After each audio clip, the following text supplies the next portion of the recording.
What's up, guys? Welcome back to DCA. Tonight, what we're going to do is talk about something a little bit different. We're going to take a look at the US dollar currency index and how it relates to the cryptocurrency asset class. DXY, when it is above its 150-day moving average, is colored in green. So this is the Bitcoin price colored with respect to where the DXY is in relation to its moving average. So when it's below its 150-day moving average, Bitcoin is green. When the DXY is above its 150-day moving average, Bitcoin is colored in red. Notice, each time we've hit a market cycle top, 2013, 2017, 2021, the DXY has been below its 150-day moving average. Also notice, each time we've hit a market cycle bottom, 2015, 2019, DXY has moved above its 150-day moving average.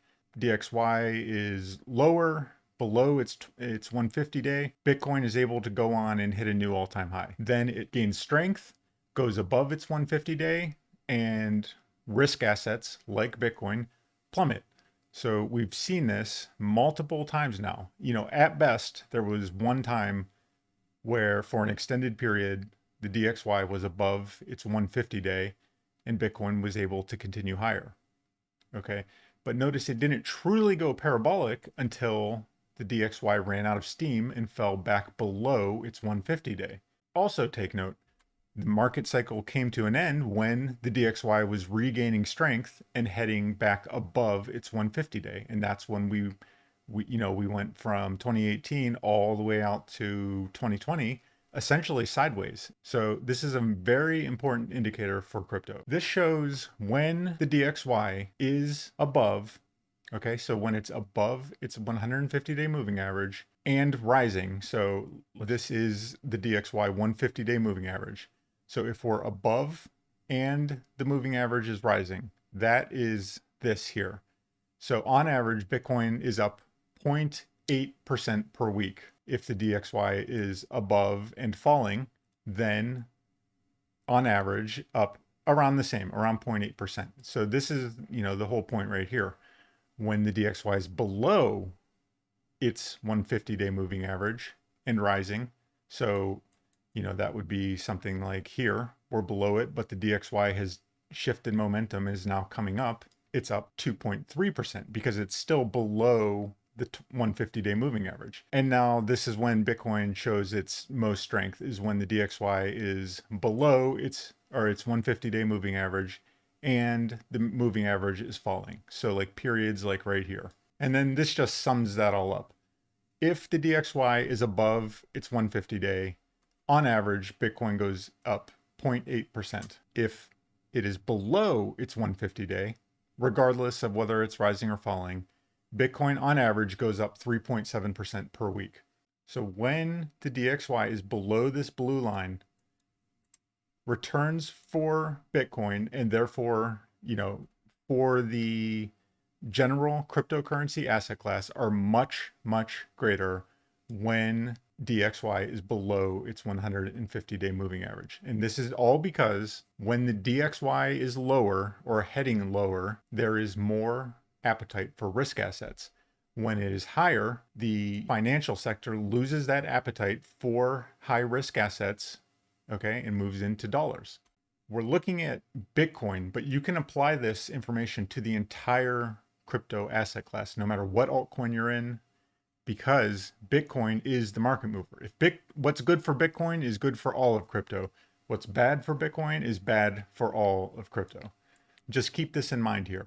When we're above this blue line, on average, we gain 0.8% per week, since 2013. When we're below, we gain nearly 3.7% per week. So almost 5 times greater returns when we're below, when the DXY is below this blue line. So I'm telling you this because it's not something that, you need to be thinking about every day, but it is something that you should be adding into your sort of things that you're looking at when you're determining how you're going to be investing.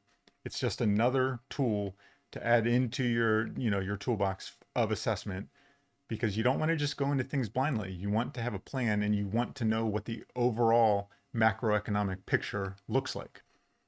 Notice right now, we have transitioned above this 150-day moving average, and we are trending upwards. Now, if this continues or how long it continues is yet to be seen, but this is something we will be watching.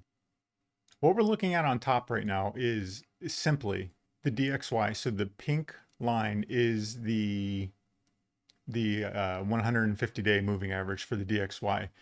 The white line shows how far above or below the DXY is from this moving average. Okay, so if you get up here to 1.2, that means we're 20% above. If we get down here to, like this is around 90, that means we're 10% below. Okay, so we're simply looking at how far above or below the DXY is from its pink line, which is the 150-day moving average. So note here, if we start right here, this is when the DXY was significantly gaining strength. So it had come from somewhat below its 150-day moving average to, flying above it. It got as far as 20% above. And notice that's a significant amount for the DXY. It's not like crypto where we can do 20% in a week. So it got 20% above its 150-day. And during this time, so note this is the price of Bitcoin here on the bottom. Note the price was plummeting while the DXY was gaining strength.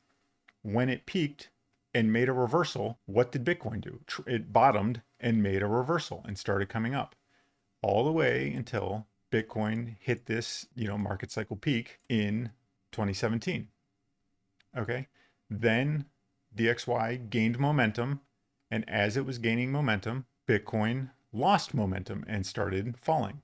It stayed above its 20-week, and during this time, Bitcoin essentially remained sideways. When it started gaining momentum, we essentially were stagnant. We got above where we started for just a few days here, but other than that, we were down or sideways from April of 2018 all the way until July of 2020, just moving sideways because the DXY was showing strength. So this is when, I basically broke down these various points in time in the market. And so here we have Bitcoin and here we have the DXY. Notice as we're above, we're getting above. Bitcoin is dropping in price. We dropped 68% while the DXY was above its 150-day moving average. This is back in 2014, 2015. Okay, so here the DXY in this portion of the cycle from 2015 until 2016, when DXY is just going below, slightly above, it's just trending sideways. Bitcoin is able to move while that is happening. Then DXY sort of gets above its 20-week or its 150-day. Bitcoin stops going on a run. It still goes up, but it just mostly moves sideways during this time. But notice DXY did not get very far extended from its 150-day here. Then DXY falls below its 150-day, and during that time, Bitcoin goes parabolic and gains almost 1,000%, 999% from the first day that DXY, or from the first close below the 150-day moving average. So then DXY regains momentum in the first quarter of 2018, or the beginning of the second quarter. Crypto goes significantly down at first. So everyone knows what happened in 2018. It went from right here, Bitcoin went from around 10K down to 3K. Okay, then DXY sort of lost momentum right around here and started flirting with the 20-week. And then that's when we were able to start slightly going up. But we weren't really able to start moving until the DXY started to fall. So if we line this up in April, it got below, in April and May of 2020, it got below its 150-day, started moving down. And what did Bitcoin do? As expected, 600%. Okay.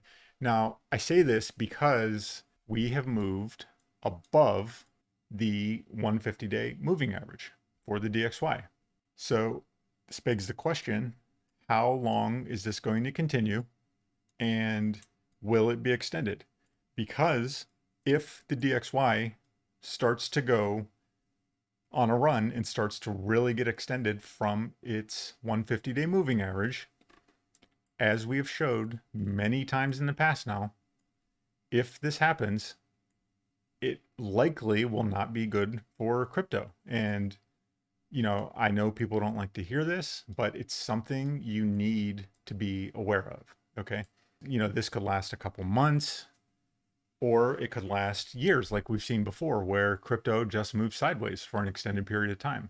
If it moves up, if it continues to move up, I speculate that it will, if not make the crypto market head down, it will at least put a damper on the bull run and just signify that we need more time.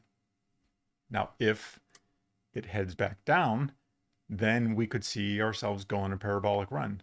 Remember, when the DXY is below its 150-day moving average, Bitcoin tends to not do that well, 0.8% per week.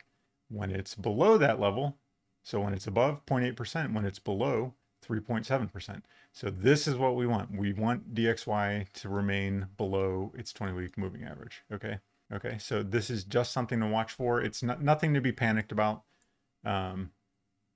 Because we're still above the 20-week moving average for Bitcoin. So as long as we're above that, I think everything's fine. And remember, this is important.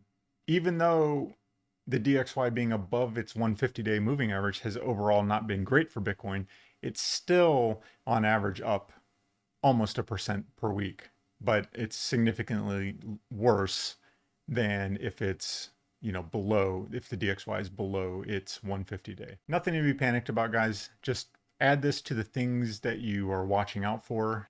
Just like you would look at the stock market. If it were crashing, you would want to take note of that. You also want to know what's going on with the US dollar currency index, because it plays an integral part of the cryptocurrency asset class. So it's just good to be informed. And at minimum, it's good to just be cognizant that this is a factor that may be affecting the prices of crypto going forward. So that's it for this one, guys. If you guys like this type of content, hit like and subscribe.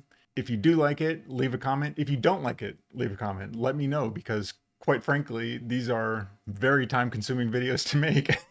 So I don't have to make them if you don't want to see them. Yeah, and otherwise hit the notification bell. And until next time, as usual, see you.